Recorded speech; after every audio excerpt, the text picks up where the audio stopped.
it's also what is going to allow you to future-proof yourself against AI. Because AI is extremely good at technique, eventually is going to be able to solve problems.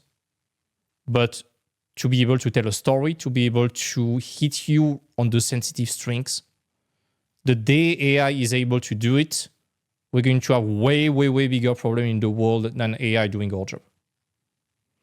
I was discussing with someone in Andorra who is building a SaaS application, trying to centralize all the different AIs together, like ChatGPT communicating with Gemini, communicating with Claude, and all the other AIs.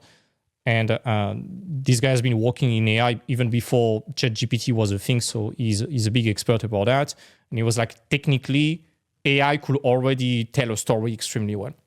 It's just that we will need someone extremely competent about that to feed it exactly what it needs and not to feed all the garbage that is diluting the quality of output. He was already saying something like garbage in, garbage out. And the problem with AI is not that it's stupid, it's just that it is being fed extremely bad content because it's trying to sample everything. It's the same with Midjourney, actually. Midjourney, let's put the unethical part of sampling people's work aside. We can all agree it's not cool. But just for the prowess of Midjourney, if it was fed extremely qualitative content and fed also discussion about why it's relevant, it will be able to produce incredible artwork already. But it's not the case, and I'm not expecting any artist to be willing to do that anytime soon. And those that will be willing to do that, they will need to be extremely competent at that.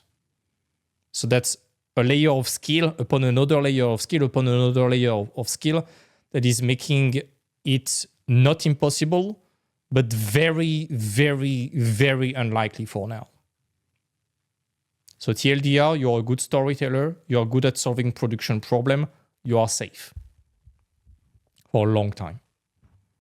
Oh, I have a question. Mm-hmm. It's more of the content from week 4, but regarding the resume and showing your skills, you mentioned that it's good to have like a unique mechanism in your design process to show what you bring to the table. Yeah. And you provided your example of putting an emphasis on the storytelling. Yeah. But I was wondering if you can, if the mentees have figured out their unique mechanisms throughout their portfolio. I was wondering if you can show us more examples, or is it not something so tangible?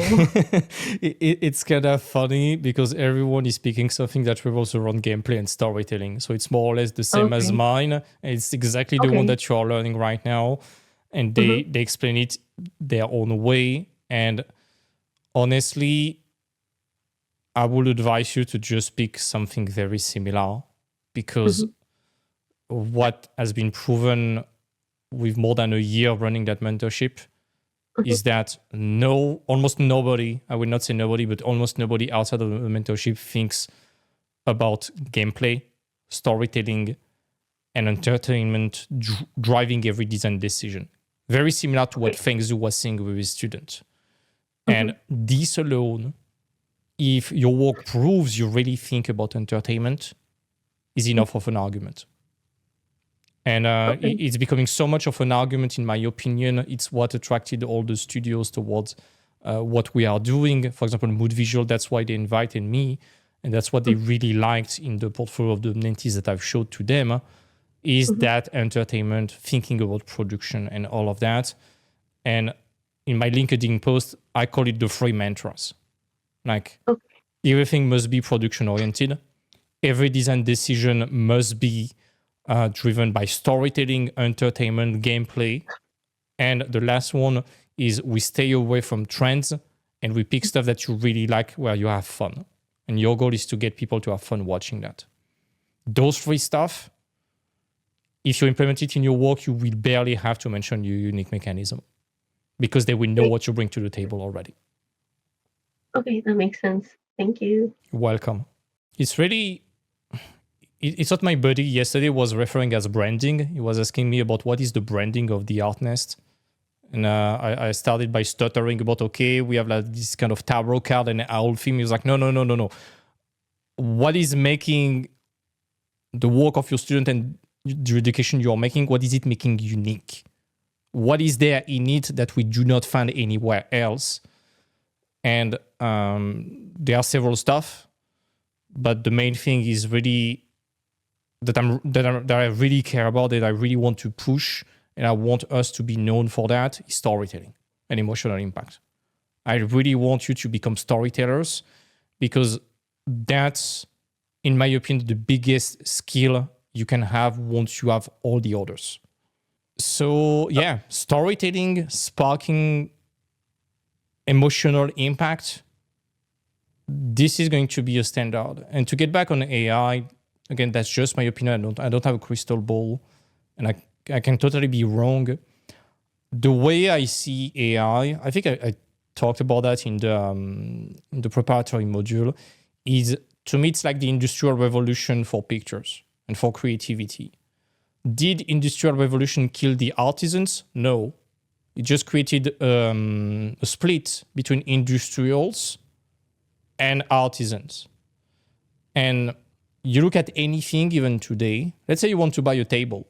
You can go to IKEA, buy entry price or middle price, and have a nice table. And you buy it for the fact of being functional, potentially not your taste, but it's cheap. Or if you buy a bit more expensive, like middle of the line, high end at IKEA, it can be very beautiful, arguably. But there are still people buying a table that has been handcrafted by a grandpa in Italy out of walnut by hand. It's not the same price. It does exactly the same function, which is just being a fracking table, but you don't buy it for the same reasons.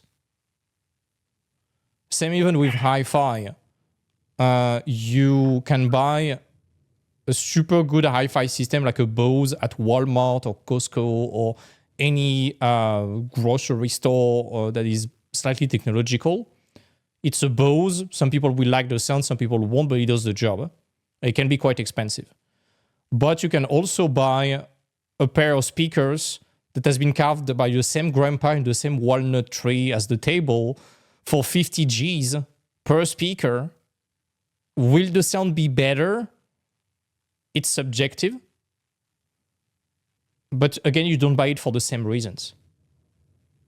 You buy into the story, you buy into the person who made it, you buy into the branding, you buy into the signature sound or the signature traits from that artisan that you resonate with. And I assume it's going to be exactly the same with games. I'm not imagining the guys who made Baldur's Gate or From Software or Moon Studio who made Ori and No Rest for the Wicked, or that game company who made Journey, to be attracted by AI-generated stuff. Maybe for the AI of the enemies and the gameplay, for sure, but not for creativity, because there's so much human experience behind it that it's quite hard to downgrade that quality for the sake of speed by using AI. I can point out other games, like, for example, the Hazelight Studio was been making It Takes Two and A Way Out. It's so well written, it's so accurate on the feelings that I'm not expecting AI to be able to do that, and I don't think they are attracted by it. They probably all experimented a bit with that just to realize that it was not for them. And to me, those studios, they are the artisans. And I'm not really expecting those to embrace AI. And I think there will be a public that will want just the industrial stuff. Some people might argue it's the industrial garbage. I will not dive that far. It's subjective again. There will be a demand for that. I'm expecting there will be at some point like an AI Netflix where you tell them, okay, I want Dragon Ball Z characters fighting with Harry Potter in the style of Ghibli. And you will be fed an endless amount of garbage generated in real time, and monitoring what you feel on how to better manipulate you is going to be very close to Matrix in someone living in pods. And some people will absolutely hate that and want to be surprised or want to know the signature trait of a certain producer or writer. I think you can grow tired of it pretty quickly. Yeah. And again, it's just a matter of expectation. If you just want to let your brain rot after your 9-to-5 shitty-ass job, sure, industrial stuff is going to be perfect. But if you want to really feel something, you don't go watch a Marvel movie when you want to feel something, you know? Nothing against Marvel movie. Again, it's just a matter of what you are expecting from it, what kind of feelings or experience you want from it, and how that medium is going to be able to deliver it. So I'm not that worried personally. It might be labeled as freaking copium, but whatever. For now, AI is hardly able to tell a story. Yeah, and safe. Also like the industry in itself, the game industry is also increasing. It's like one of the biggest increasing industries in today's world, and like bigger than music and film. And I thought it was interesting because Feng Su talked about it, like mentioning like AI taking jobs, or like minor simple jobs. But he also mentioned that a lot of people, when I start using AI, they realize, oh shit, I can't do what I want to do with AI. So in the end, it creates more jobs because people try to use it and think they can do it, but then they realize, oh, okay, I need artists, I need designers, I need all of those. For pretty